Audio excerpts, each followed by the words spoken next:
ગઈ વખતે પૂર્વ પક્ષ સિદ્ધાંત પક્ષ સમજવાનો હતો ને આપણે. પૂર્વ પક્ષ આપણે જોઈ લીધો હતો ને. શૃંગગ્રાહિતા સિદ્ધાંત પક્ષ સમજવાનો છે. એટલે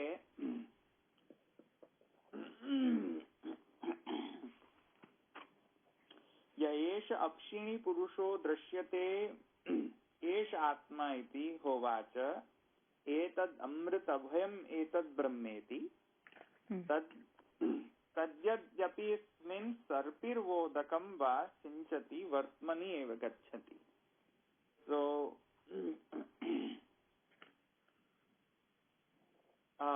એમાં આપણે એ આપણો વિષય હતો અને એમાં આપણો સંશય પણ આપણે જોયો કે કદાચિત તે ચતુષ્કોટિકમ સંશય હતી.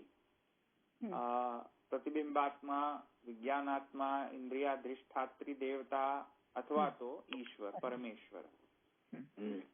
એમાં આપણે વિજ્ઞાનાત્મા અને ઇન્દ્રિયાધિષ્ઠાત્રી દેવતા એ તો દ્રશ્યતે કહેવાથી જ તે બે નિરસ્ત થઈ ગયા. તેથી હવે રહ્યા પ્રતિબિંબાત્મા અથવા તો પરમેશ્વર.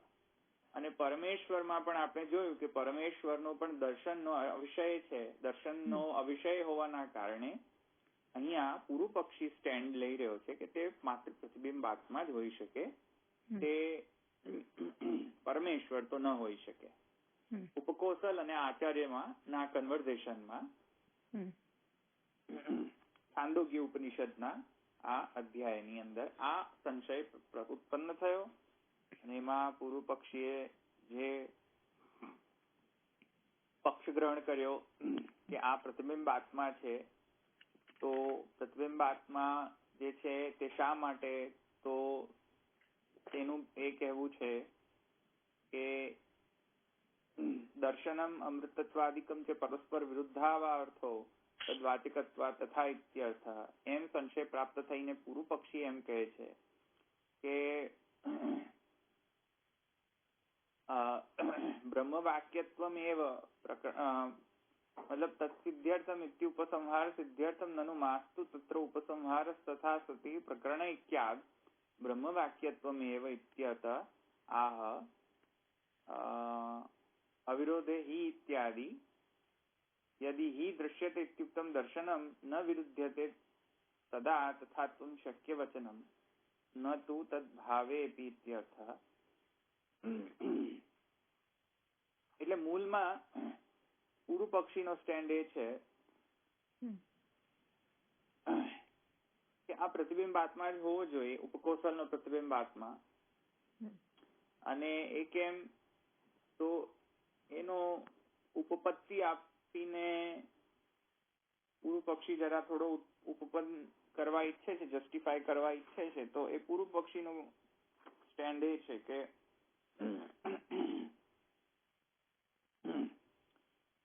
બ્રહ્મ પ્રકરણસ્ય ચ સમાપ્તત્વાદ એષા કે અસ્મિન વિદ્યા આત્મવિદ્યા ચ ઇતિ ઉપસંહાર દર્શનાત તત્ સિદ્ધ્યર્થમ ઉપાસના પરતૈવ. એમ એટલે અંડરલાઈન કરવું જોઈએ અહીંયા કે તત્ સિદ્ધ્યર્થમ ઉપાસના પર.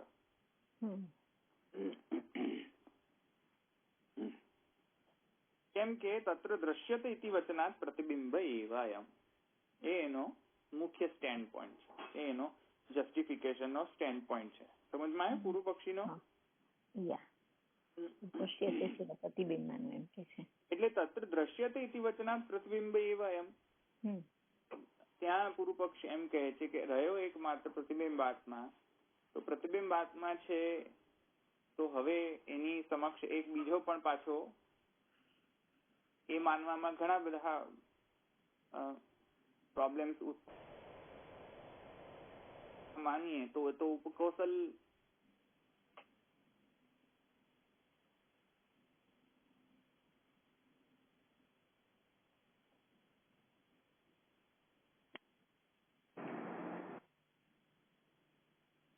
કેમ કે સમગ્ર શાસ્ત્ર જે છે તો બ્રહ્મના વર્ણનાર્થ પ્રયુક્ત થયો છે. તો છાંદોગ્ય ઉપનિષદમાં પણ જે આચાર્ય કહેવા માંગી રહ્યા છે તે ઉપકોશલના વિશે શું કરવા, શા અર્થે કહેવા માંગતા હશે? સમજમાં આવ્યું? પૂર્વ પક્ષ પૂર્વ પક્ષનો પણ પૂર્વ પક્ષ એટલે પૂર્વ પક્ષી જે સ્ટેન્ડ લઈ રહ્યો છે, પક્ષ ગ્રહણ કરી રહ્યો છે, તેના અગેન્સ્ટમાં પણ આવો આર્ગ્યુમેન્ટ આવી શકે છે કે જો તમે પ્રતિબિંબાત્મા માનતા હો આને, આ વર્ણનમાં ઉપકોષલના પ્રતિબિંબને નું વર્ણન માનતા હો, તો ઉપકોષલના પ્રતિબિંબ આત્મા માનવામાં એક એની અગેન્સ્ટમાં આર્ગ્યુમેન્ટ એ જ હશે કે શાસ્ત્ર તો હંમેશા બ્રહ્મનો જ વર્ણન કરવા પ્રયુક્ત થતો હોય છે, અહીંયા શા માટે ઉપકોષલનું વર્ણન ઇન્ડિવિજ્યુઅલી થતું હોવું જોઈએ? એ તો સર્વથા અનુચિત છે. શાસ્ત્ર દ્વારા સર્વથા અનુચિત છે. તેથી શા માટે તમે એમ ગણી રહ્યા છો કે આ પ્રતિબિંબાત્મા હશે? સમજમાં આવ્યું? તો એના જવાબમાં પૂર્વ પક્ષી એમ કહી રહ્યો છે કે નહીં, બે અમારી પાસે જસ્ટિફિકેશન છે પૂર્વ પક્ષના પાસે, અને એ એમ કહી રહ્યો છે કે તત્ર દ્રશ્યતે ઇતિ વચના. પહેલા તો દ્રશ્યત એવો શબ્દ મૂકવામાં આવ્યો છે, ય એષ અક્ષિણી પુરુષો દ્રશ્યતે એમ કહેવામાં આવ્યું છે. દેખાય છે, દેખાય છે એનો મતલબ છે કે એ તો પ્રતિબિંબ જ હોવો જોઈએ ને, કેમ કે આચાર્ય એમ કહ્યું કે મારી આંખોમાં તું જુએ છે કે નહીં તારા જાતને, તો એમ કહેવામાં તો પ્રતિબિંબ જ ગ્રહણ કરવું જોઈએ ને. આંખમાં ઉપકોષલનો પડતો પ્રતિબિંબ આચાર્યની આંખમાં, બરાબર. તો એ લેંગ્વેજના પર્સ્પેક્ટિવથી તો એવું જ ગણાશે ને જે કે ભાઈ આ દ્રશ્યતે છે તેથી ઉપકોષલનો જ દ્રશ્યતે ને, બરાબર. તેથી આ પ્રતિબિંબ જ છે ઉપકોષલનો. પણ હવે અને બીજો આર્ગ્યુમેન્ટ એ કહે છે કે જે તમે આર્ગ્યુમેન્ટ આપી રહ્યા છો કે શાસ્ત્ર ઉપકોષલના વર્ણનાર્થે શા માટે પ્રયુક્ત થાય, શાસ્ત્રનો તો મૂળ પ્રયોજન છે બ્રહ્મનું વર્ણન. એના જવાબમાં પૂર્વ પક્ષી કહે છે કે બ્રહ્મ પ્રકરણસ્ય ચ સમાપ્તત્વાદ એષા તે અસ્મિન વિદ્યા આત્મવિદ્યા ચ ઇતિ ઉપસંહાર દર્શનાત તત્ સિદ્ધ્યર્થમ ઉપાસના પરતૈવ વાક્યસ્ય યુક્તા. આ એની બીજી આર્ગ્યુમેન્ટ.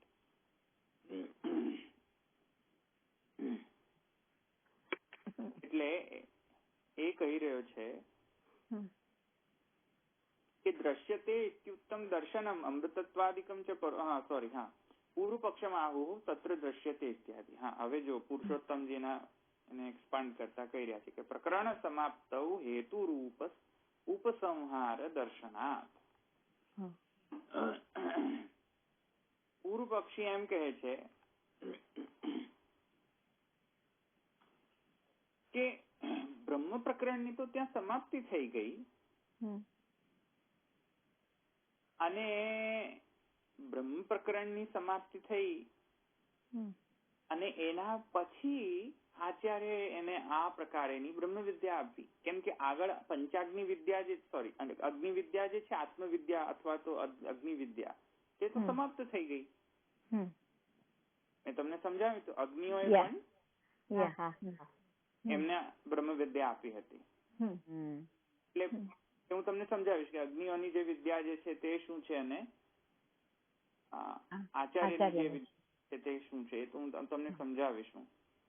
પણ અત્યારે એક વાત સમજો, પૂર્વ પક્ષીના દ્રષ્ટિકોણથી તો પૂર્વ પક્ષી એમ કહી રહ્યો છે કે બ્રહ્મ પ્રકરણ તો સમાપ્ત થઈ ગયું. કેમ કે ત્રણ અગ્નિઓને ત્રણ પ્રકારેની બ્રહ્મ વિદ્યા આપી. હવે એ બ્રહ્મ વિદ્યા આપી તો એ કહી રહ્યો છે પૂર્વ પક્ષી કે તેથી તે અસ્મિન વિદ્યા આત્મવિદ્યાથી એનો ઉપસંહાર કરી દીધો છે. ઉપસંહાર જ થઈ ગયો એનો, કે અહીંયા સુધી આ જે અમે વિદ્યા આપી એ આત્મવિદ્યા આપી અમે તમને. હવે ઉપસંહાર જ થઈ ગયો તો પછી હવે એ બ્રહ્મ વિદ્યા આપવાની આચાર્યને શું જરૂર? ફરીથી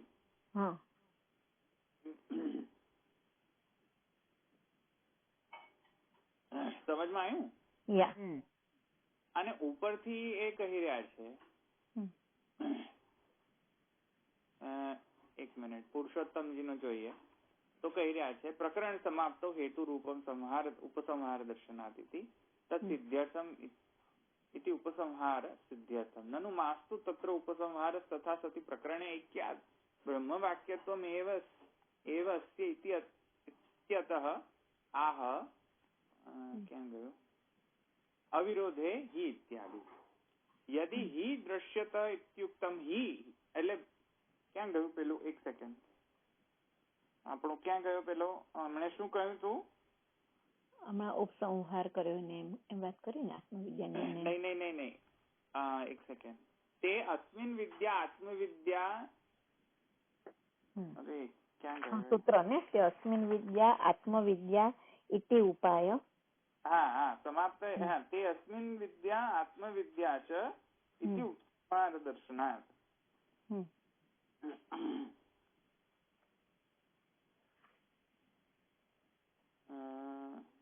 એતદ અમૃતમ અભયમ એતદ બ્રહ્મેતિ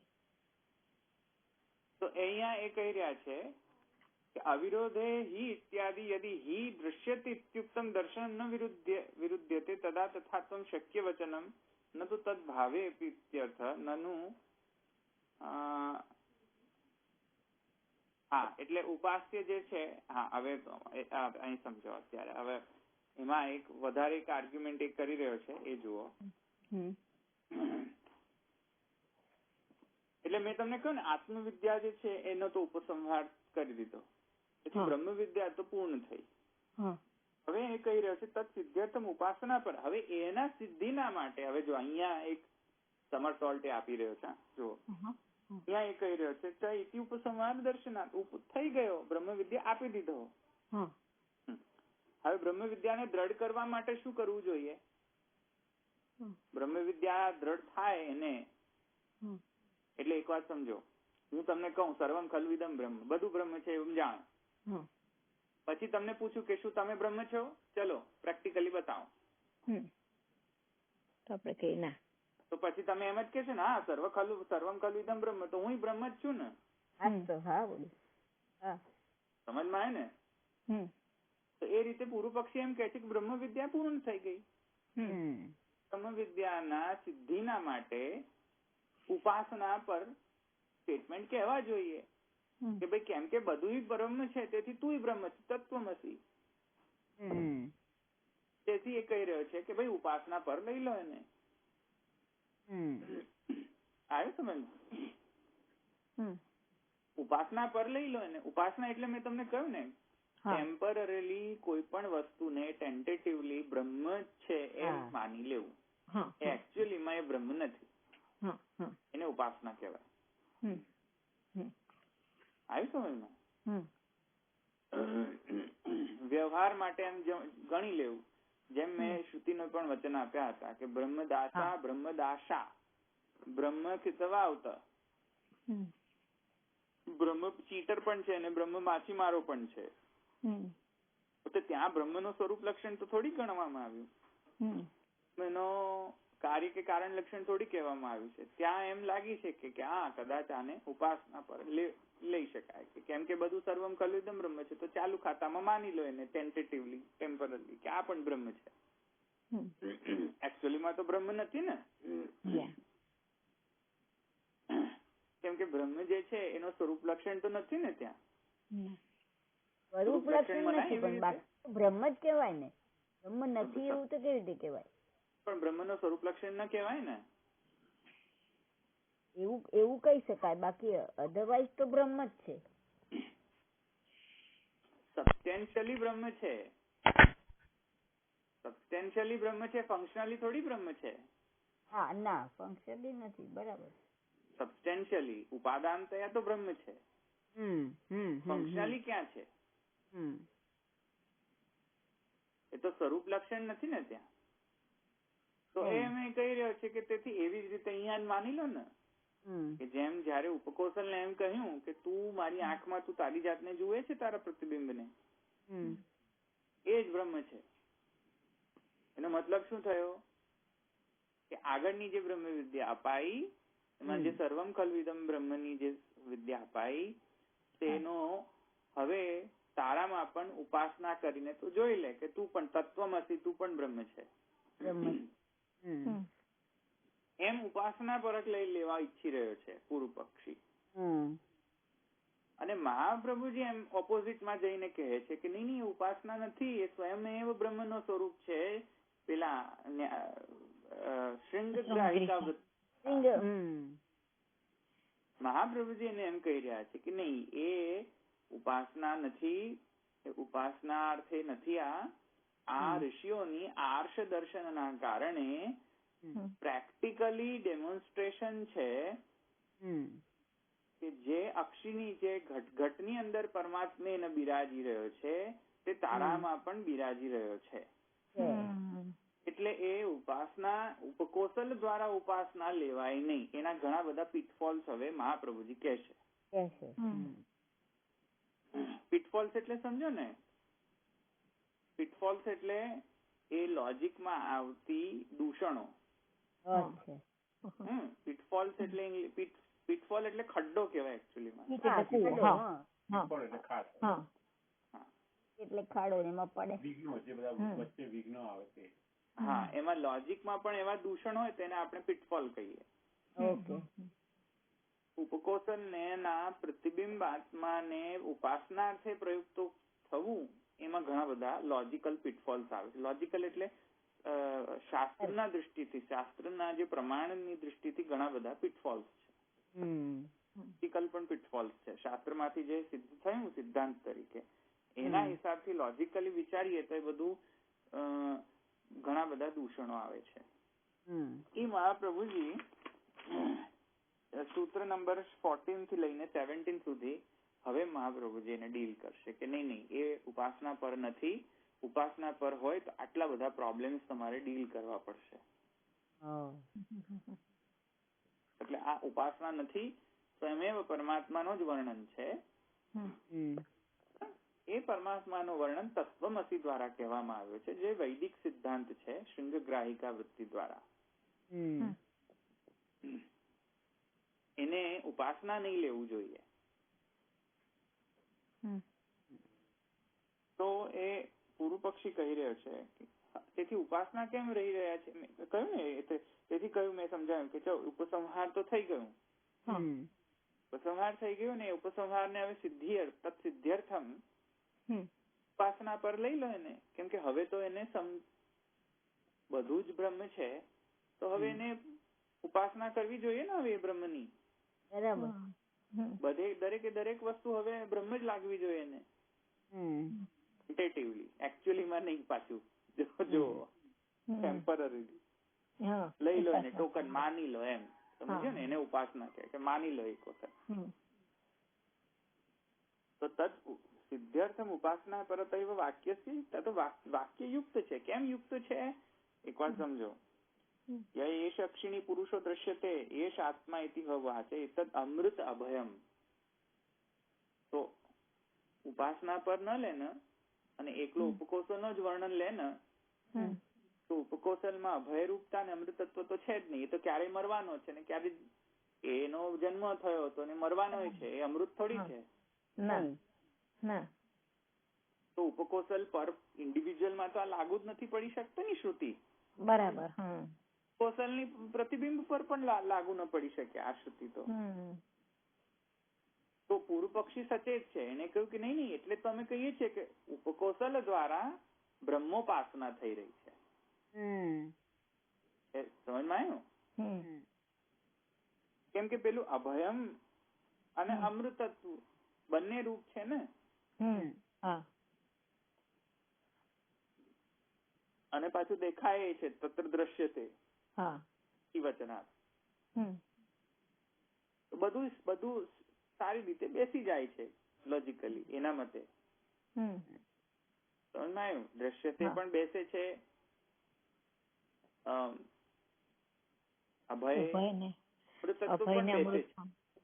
ઉપાસનાથી બેસે.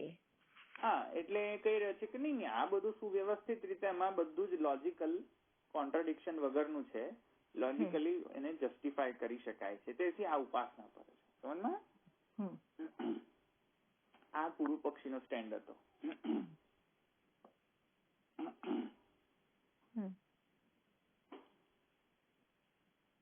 તો એ સમજમાં આવી ગયું તમને? હા. તો પક્ષીને અહીંયા સુધી એને સ્ટેન્ડ લીધો કે આ બધા જે વિરોધ લાગતા જે બધા શબ્દો જે છે, જેમ કે દ્રશ્યતે, અમૃતત્વ, ભયરૂપતા, તો અમુક બ્રહ્મના ધર્મો છે, અમુક જીવના ધર્મો છે, બંનેને કન્સિસ્ટન્ટલી અને કોઓર્ડિનેશન થી એને શું સમજવું, લોજિકલી એનું કન્ક્લુઝન શું કાઢવું. ને એમાં પૂર્વ પક્ષી એમ કહ્યું કે આ બ્રહ્મોપાસના પરક છે, ઉપાસના પરતા છે, અહીંયા એકચ્યુઅલ બ્રહ્મનું વર્ણન નથી. તો એના વર્સિસ હવે મહાપ્રભુજી પોતાનો સિદ્ધાંત, આપશ્રીનો સિદ્ધાંત કહી રહ્યા છે. હવે મહાપ્રભુજી જો બધા લોજિકલ પિટફોલ્સ હવે આપશે એને. પહેલા મહાપ્રભુજી પોતાનો સિદ્ધાંત કહી રહ્યા છે, પછી લોજિકલ પિટફોલ્સ વન બાય વન ચાલુ કરશે એને આપવાનું. તો પહેલા મહાપ્રભુજી આપનો સિદ્ધાંત આપ કહી રહ્યા છે. અંતરઃ અક્ષી મધ્યે દ્રશ્યતે ઇત્યુક્ત પરમાત્મૈવ. પહેલા તો સિદ્ધાંત, આ સિદ્ધાંત છે. મહાપ્રભુજી ચોખવટ કરી રહ્યા છે કે અંતર અક્ષી મધ્ય, અંદર આંખના મધ્યમાં જે આચાર્ય એમ કહ્યું મારી આંખના મધ્યમાં જે દેખાય છે ક્ષીણી પુરુષ, એ મહાપ્રભુજી કહી રહ્યા છે કોઈ ઉપાસના નથી, સ્વયમેવ પરમાત્માનો જ વર્ણન.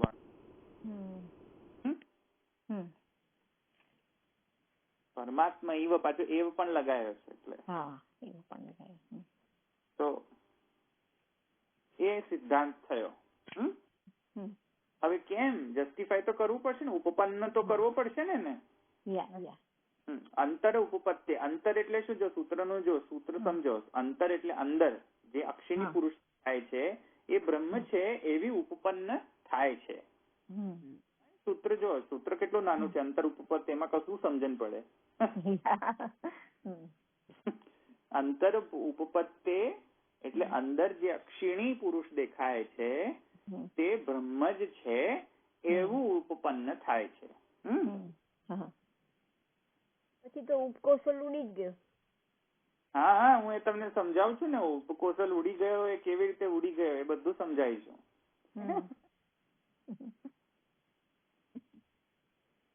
ઉપકોશલ ક્યાંય નથી ઉડી ગયો, એ આપણે જોઈએ ને.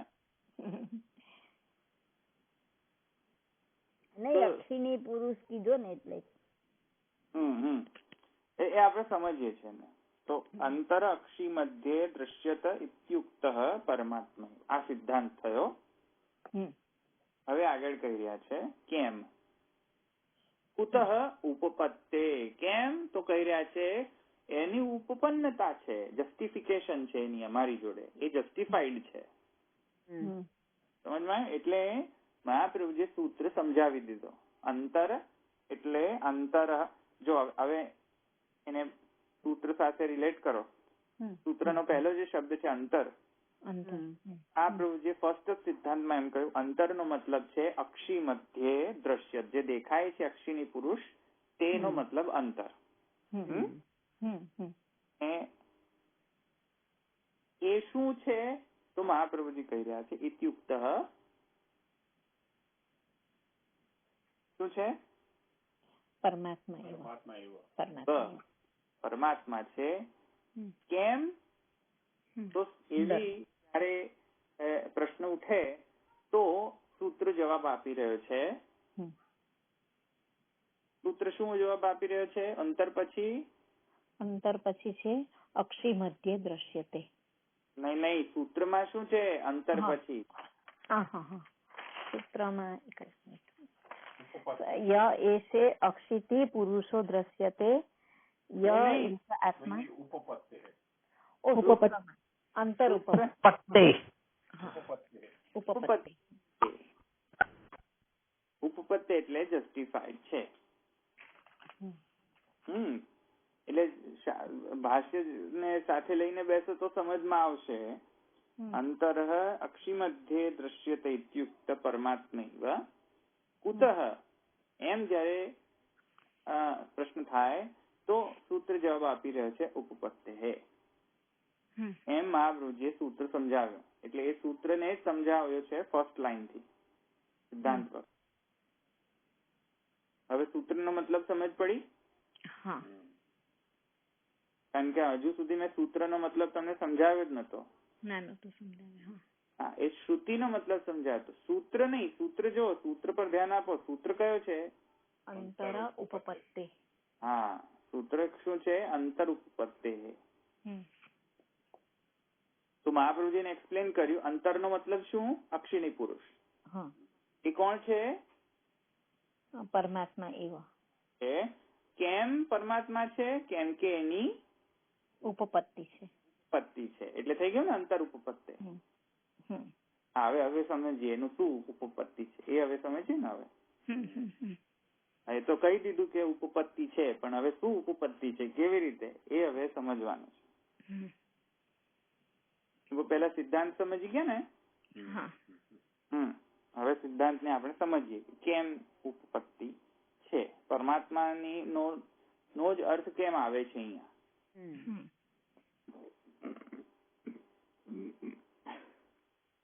આ બીજા લોકોને સમજ અંદર જાય છે કે અંદર એબ્ઝોર્બ થાય છે કે બધું બાઉન્સ જાય છે? જાય એવું છે ધવલભાઈ. અચ્છા, જાય એવું છે. આટલું સ્પષ્ટતાથી થાય છે તો જાય ધીમે ધીમે સરસ લેવાય છે એટલે ખ્યાલ આવે છે. અને એક એક શબ્દની વાત થાય છે તો પછી જાય જ ને. કેવી રીતે ઉપપત્તિ? હવે એ મુખ્ય વિષય છે. તો મહાપ્રભુજી પહેલા કહી રહ્યા છે ઉપપદ્યતે હિ તસ્ય. કેમ ઉપપત્તિ? એકદમ પરફેક્ટ જવાબ છે. જો કેમ ઉપપત્તિ, કઈ ઉત્પત્તિ? તો કહી રહ્યા છે ઉપપદ્યતે હિ તસ્ય દર્શનમ આર્ષમ. મહાપ્રભુજી કહી રહ્યા છે નહીં, એ ઉપાસના નથી, આર્ષ દર્શન છે. એટલે ઉપપત્તિ છે અહીંયા. આર્ષ દર્શન એટલે શું છે કે અહીંયા પુરુષોત્તમ જે સમજાવ્યું છે આર્ષમ ઇતિ સાધન વિશેષ જન્યમ. એટલે જ્યારે વર્બલી કોઈ નોલેજ આપવામાં આવે, સમજો, વર્બલી કોઈ નોલેજ આપવામાં આવે એના કરતા જે સ્વયમેવ એક્સપિરિયન્સ્ડ જે થયેલો છે પેલી શૃંગગ્રાહિકા વૃત્તિ દ્વારા એક્સપિરિયન્સ્ડ, એને આર્ષ કહેવાય. વર્બલ નહીં. હા, એટલે બરાબર. વર્બલ જ્ઞાન નહીં. એ ઋષિએ સ્વયમેવ અનુભૂત કરેલું હોય કે હા સર્વમાં પરમાત્મા છે. એ અનુભૂતિજન્ય જે જ્ઞાન જે છે એ આર્ષ દર્શન છે. એવું દર્શન થયું હોય તો એ આર્ષ કહેવાય. પેલું વર્બલ દર્શન નહીં. અનુભૂતિ વાળું કહ્યું કે બધું બ્રહ્મ છે અને તમે માની લીધું હા બધું બ્રહ્મ છે. પછી તમે એમ કહો કે ભાઈ પારુલબેન કોણ છે? બ્રહ્મ છે.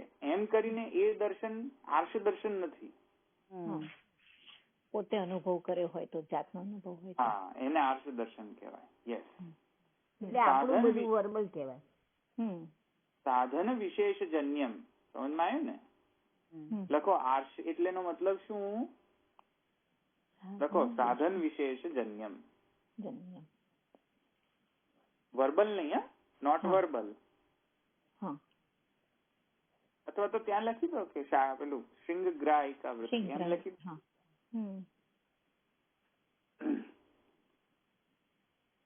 સાધન વિશેષ જન્યમ. એટલે સાધન વિશેષ એટલે શું? હા, એ મેં કહ્યું ને આર્ષ એટલે જે થઈ હોય પ્રેક્ટિકલી એને એક્સપિરિયન્સ થયેલો હોય કે બધા એમાં પરમાત્મા છે સાધના કરીને. એને આર્ષ દર્શન કહેવાય. વર્બલ નહીં, નોટ વર્બલ. સાધના શબ્દ હવે ખ્યાલ આવ્યો. પેલા સાધન એટલે હું સાધન સમજતી હતી. એટલે હું તમને એમ કહું કે તમે બ્રહ્મ છો, તત્વમસી, તો એમાં તો તમને આર્ષતા તો નહીં જ લાગે ને. તમને જ્યાં સુધી તમને પરમાત્માનો દર્શન ન થતો હોય ત્યાં સુધી તમને કેવી રીતે લાગે કે તમે તત્વમસી છો? સમજમાં આવ્યું? હું તમને કહી એમને સાક્ષાત દર્શન થાય એમ ને, મતલબ સાધનાથી વળી પાછું તમે એ નહીં સમજી જતા કે ભક્તિમાં જે દર્શન થાય છે સાક્ષાત્કાર, એવો સાક્ષાત્કાર ની અહીંયા વાત નથી, જ્ઞાન રૂપ થી. હા, જ્ઞાન રૂપ થી માર્ગમાં જે થાય છે તેવું. હા, અહીંયા ભક્તિ માર્ગ ને અહીંયા કોઈ લેવા દેવા નથી આર્ષ દર્શનમાં. જેવી રીતે વામદેવ વચ્ચે આપણે પહેલા કહ્યું હતું ને, હા, સમાધિ જે છે ને તે કઈ હતી સમાધિ આપણી? યાદ કરો. વામદેવવત.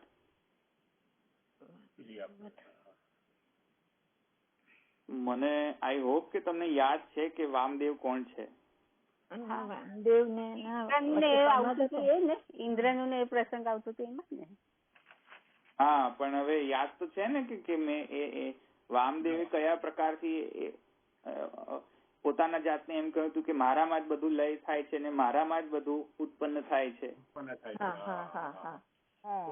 સમાધિ હતી એ. નચિકેતાના સંવાદમાં આવે છે? નહીં. ઇન્દ્રનામાં જ આવે છે. ઇન્દ્રનું પેલું હોય છે ને ત્યારે આવે. કૌશિક સખી એમાં ભૂલી ગયા.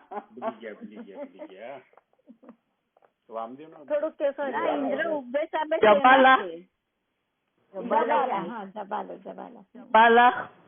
ના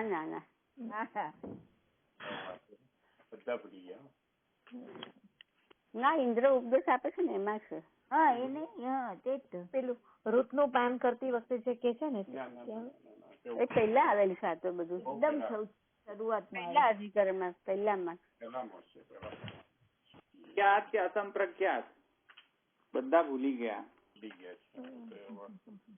શાસ્ત્ર દ્રષ્ટ્યા તું ઉપદેશો વામદેવવત માં શું હતું? મહાપ્રભુએ શું કહ્યું હતું? અસંપ્રજ્ઞાત સમાધિ હતી ને. હું મનુ થયો, હું સૂર્ય થયો.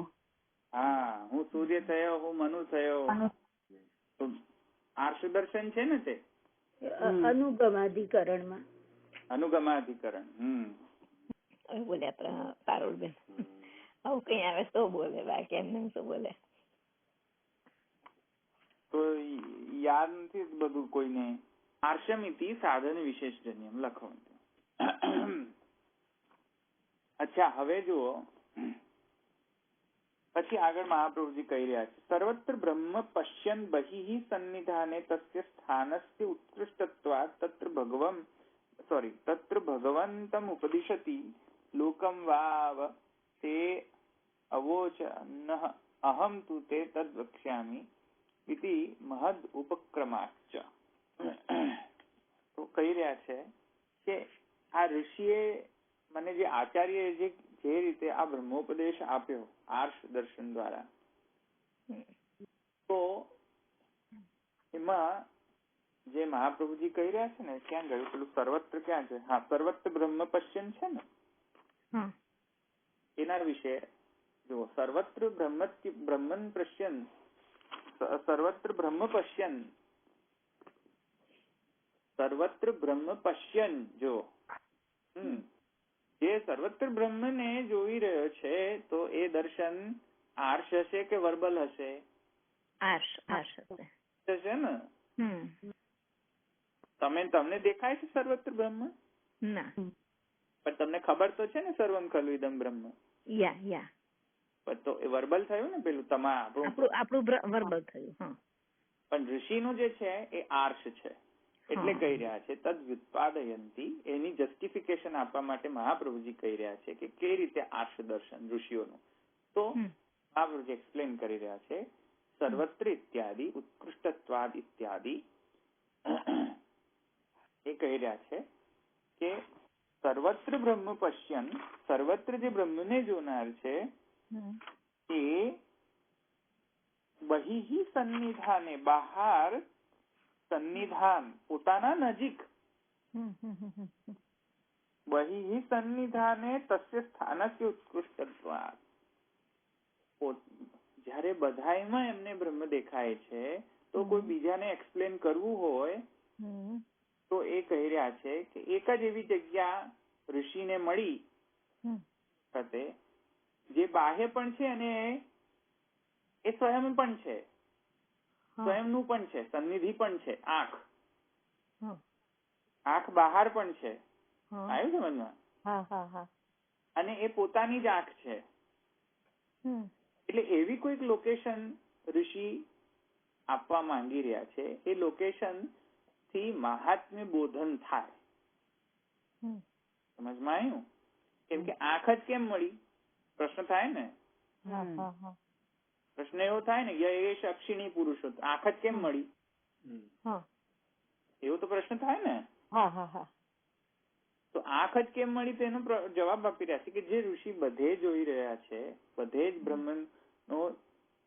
બ્રહ્મને જોઈ રહ્યા છે, આર્ષ દર્શન કરી રહ્યા છે, તે ઋષિને બહાર નજીકની અંદર એમના પોતાની બહાર પણ કોઈકને જો બતાવવો હોય કે જો આ પણ બ્રહ્મ જ છે, પરમાત્મા જ છે, તો એ કહી રહ્યા છે કે આંખ જ એક બેસ્ટ પ્લેસ છે. કેવી રીતે? તો એ કહી રહ્યા છે કે બહાર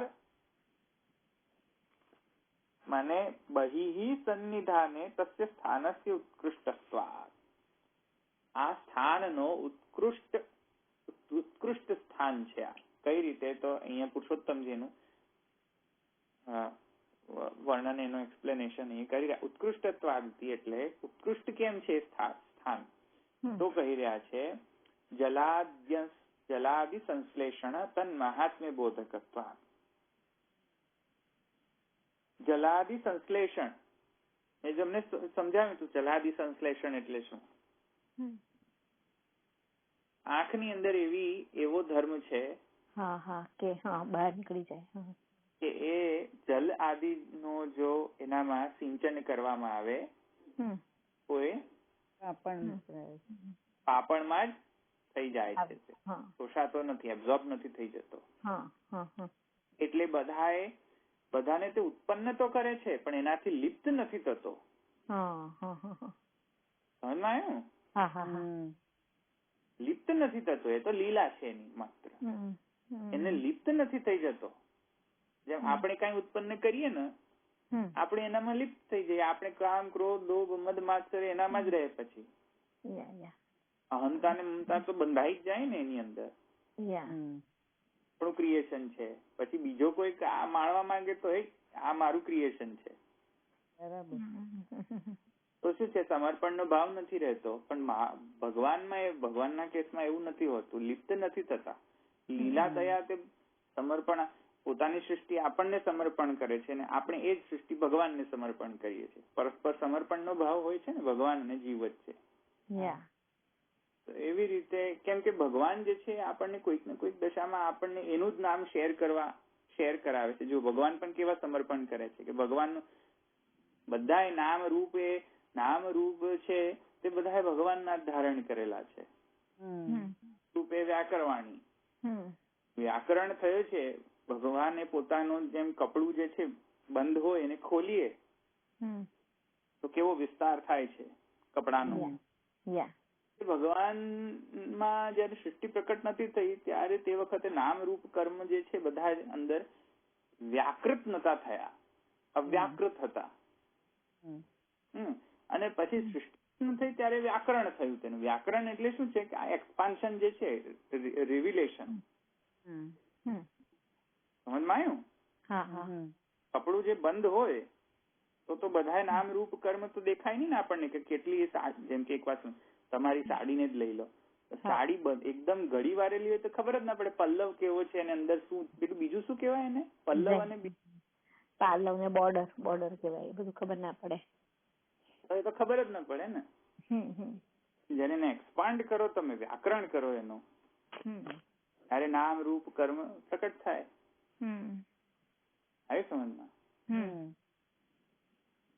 તો પણ હું ક્યાં હતો એકચ્યુઅલી? હું ભૂલી ગયો. સોરી. નથી થતા. Sorry. Come back to the point.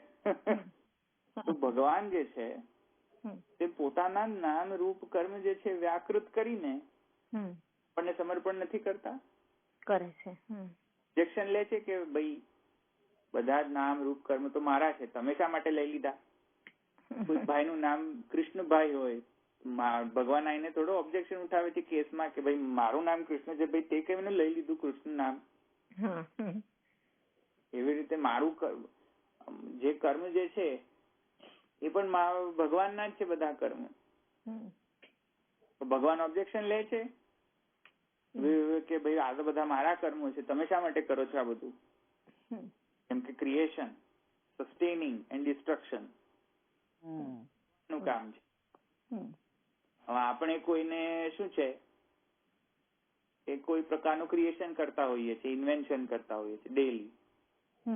ભગવાન કઈ થોડી કઈ કોર્ટમાં કેસ દાખલ કરવા આવે છે કે ભાઈ તે હું ક્રિએશન નું કામ તો અમારું છે, તો તું શા માટે ક્રિએટ કરે છે બધું?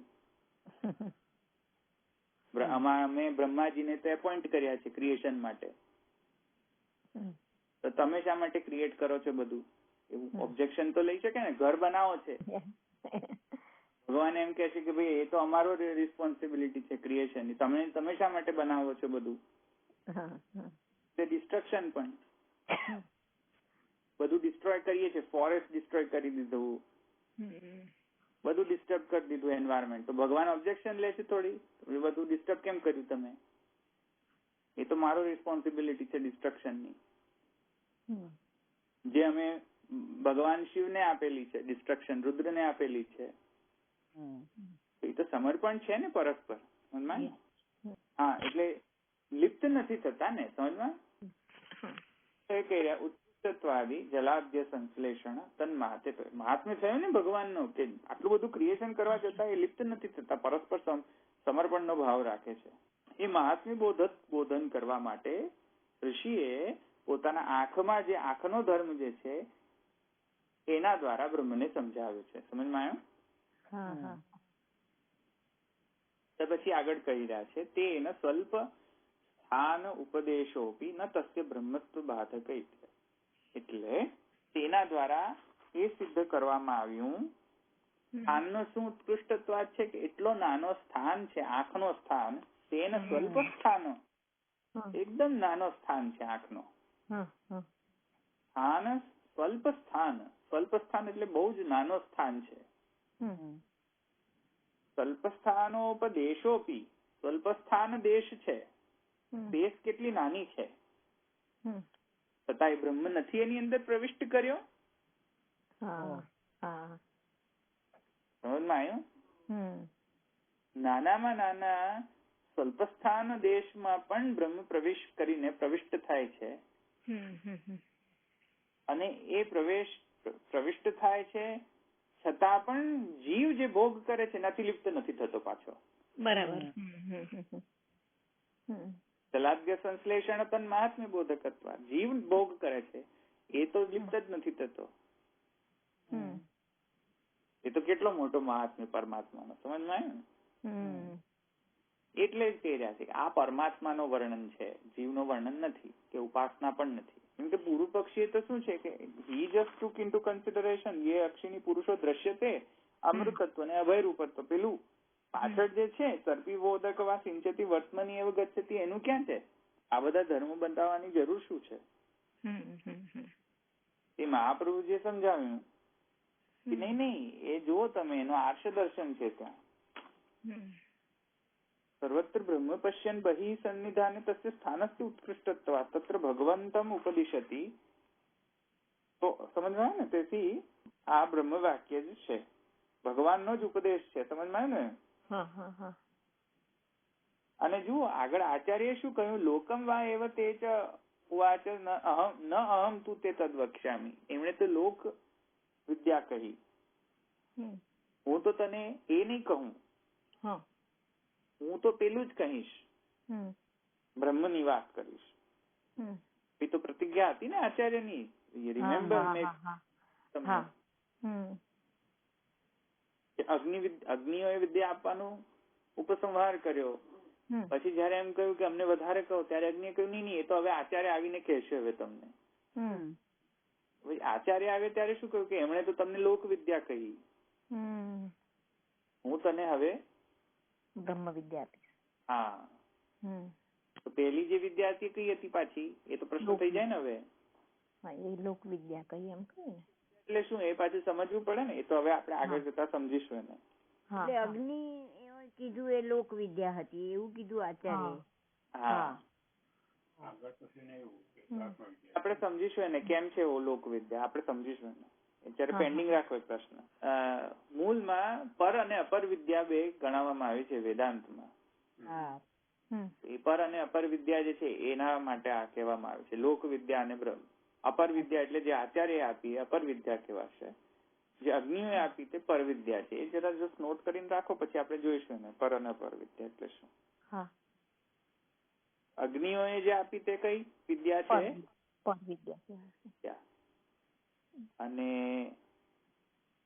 આચાર્ય આપી તે કઈ?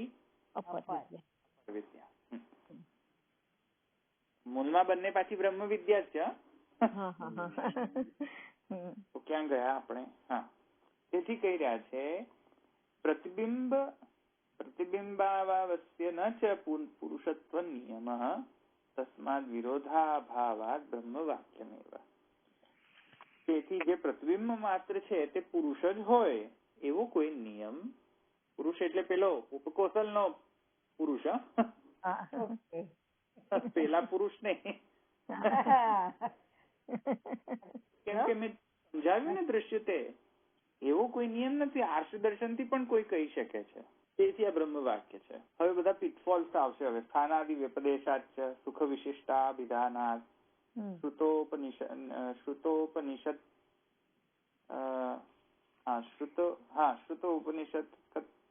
જગત્ય અભિધાનાચ અને અનવસ્થિતેર અસંભવાચ નહીતર.